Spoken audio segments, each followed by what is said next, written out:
Hey Canucks fans, are you ready for Canadiens versus Canucks, part 2? I'm Clay Emo, I'm at Canuck Clay on Twitter, I'm at Clayton Emo on Instagram, I'm the founder of the GLCPC, the Good Looking Canucks Positivity Club. This is my Canucks take, all in one take. It's Clay's Canucks commentary for Thursday, January the 21st. This is where you get Canucks insight that's positive and timely. Speaking of positive, what a game last night. My only not regrets, it's not my personal regret. I wish that that game was played in front of fans as part of a regular home opener. That was a very unprecedented home opener, of course, not only the fact that it was January 20th instead of October 5th or whatever, but the fact that there are no fans in attendance. And that arena would have been rocking last night. Imagine a 6-5 victory, so 11 goals, 10 in regulation.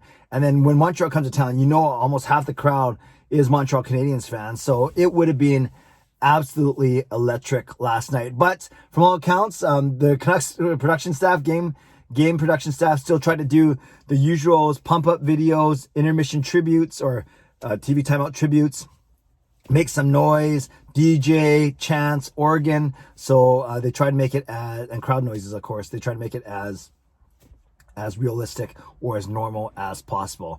On the ice, it was a normal performance by the Canucks, and that is quite exciting, a bit wild at times, a bit sloppy, and that's maybe what we're going to have to expect with this team. And let's talk about the three elements of the game, and then a bit of special teams, and then preview tonight's game as well. Well, I'll preview the game as we go. So let's start in net. Braden Holtby. Oh, by the way, thanks to everyone who joined me on my post-game live stream last night. That was a lot of fun. Always more fun and more people when the Canucks do indeed win. So we got over the 100-person mark last night, which was pretty cool. In net, I expect it to be Thatcher Demko tonight, not because Braden Holtby didn't play well yesterday. He didn't play amazing, but he didn't play poorly. But I fully expected them to split at least the first 6. This is game number 6.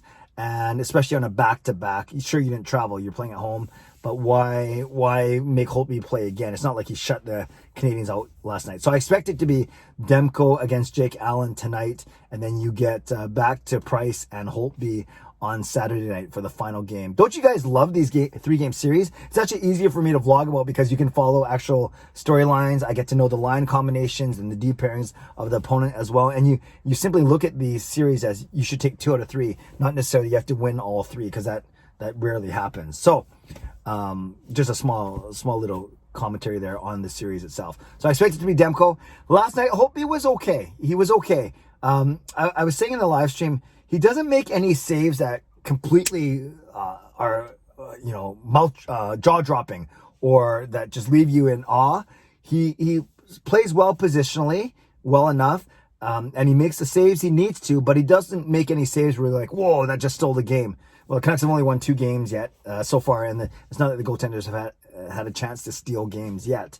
But it's not like the Canucks won because of Holtby, but they didn't win in spite of him either. He was okay. Price was okay. Neither of them were great. They let in 10 goals, 5 goals each during regulation. So I thought Holtby was okay. He kept them in the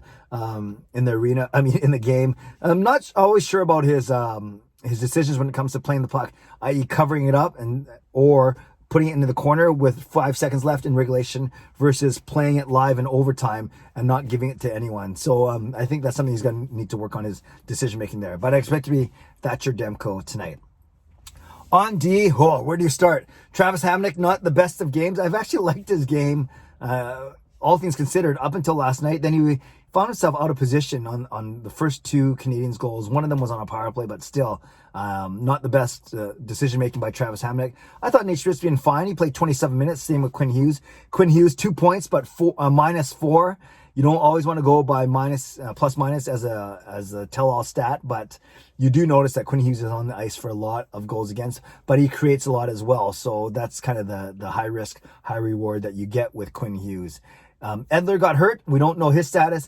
Travis Hamonic got hurt. We don't know his status. And Jalen Chatfield, I thought, played an outstanding game, 15 minutes, and did not look like a rookie at all. He was very, very solid. So if one of Edler or Hamonic is out, do we see Ulevi, but then you have Ulevi and Chatfield in the same time? Or do you see Jordy Ben, but is Jordy Ben ready to play after just one practice? So that's something to keep an eye on. And God forbid, Edler and Hamonic are both injured. You might see Ulevi and Ben. So you'll have a top 3 of Hughes, Schmidt, and Myers, but then the bottom three of Chatfield, Juolevi, and Ben, and that's if Edler and Hamonic is out. So that is going to be something to keep an eye on for sure.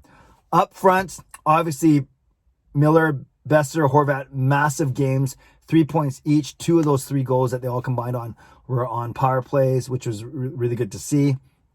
And overall, I thought the Canucks, no, is that right? The Canucks went 3 for 6 on the power play. And I'm trying to think of, 2 of Horvat's goals and 1 of Besser's goals were on the power play. That makes sense. 2 Horvat, 1 Besser, and then Besser's other goal was actually not. It was the game tying goal, and that one was at even strength. That makes sense now. So regardless, they had 3 points each. Obviously, fueling the offense. You had Tyler Mott with his goal on the nice 2-on-1 with Nate Schmidt, and then in there, Elis Pettersson was held off the score sheet once again. We had less people concerned about Pettersson in my live stream, but still, some people are. Some people are asking, is it confidence? Is it injury? I think it'd be even more magnified if the Canucks had lost again, but because they won, we can kind of point to some other performances. But I truly hope that he will break out, and he should break out, hopefully, sooner as opposed to later. At least his line played better, and he was on the ice for all those power play goals, but he's almost being used as a decoy. It's kind of strange how they're using Pettersson and Hughes less, and using the triangle of Horvat, Miller, and Besser on the left side a bit more, and it seems to work. They got some really good chemistry there on that side of the ice. Also up front, I'd say the interesting thing is Roussel only got 8 minutes of ice time. Gaudette only had 11, and Virtanen had about 15, including a couple shifts in overtime. I don't know. Gaudette and Roussel aren't really doing anything right now. And do you bring out a Roussel or a Virtanen? Gaudette's harder to remove because he's a center. Do you bring out someone for Zach McEwen and see what Zach McEwen, been a healthy scratch last couple games? Do you try and get Zach McEwen in the lineup? I think McEwen comes in ahead of Louis Eriksson because I think Eriksson's still in the taxi squad. He's not even on the active roster. So maybe that's a small tweak the Canucks make up front. But Travis Green often doesn't like to change his lineup after a win unless there's injuries, which we expect maybe to Edler and Hamonic. On the special team side, the Canucks very disciplined. They only had the 1 penalty. Unfortunately, they let a goal in on that power play, on that penalty. So they went 0 for 1 on the penalty kill, but they were a good 3 for 6 on the power play, and due to a lot of good movement. And obviously, you can't overemphasize how important JT Miller is to this team, and we saw it last night.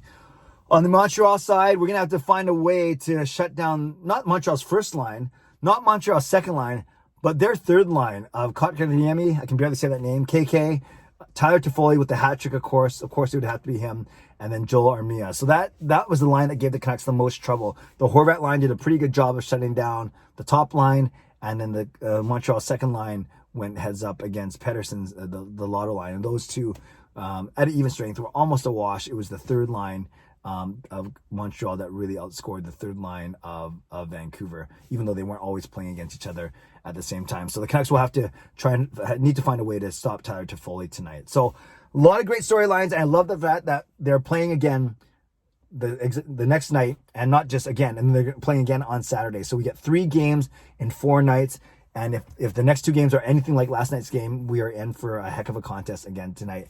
And lastly, I said yesterday that I wasn't panicking for the Canucks. They needed to win 4 of the next 6. I said 2 out of 3 against Montreal, 2 out of 3 against Ottawa, and that will get them to 500.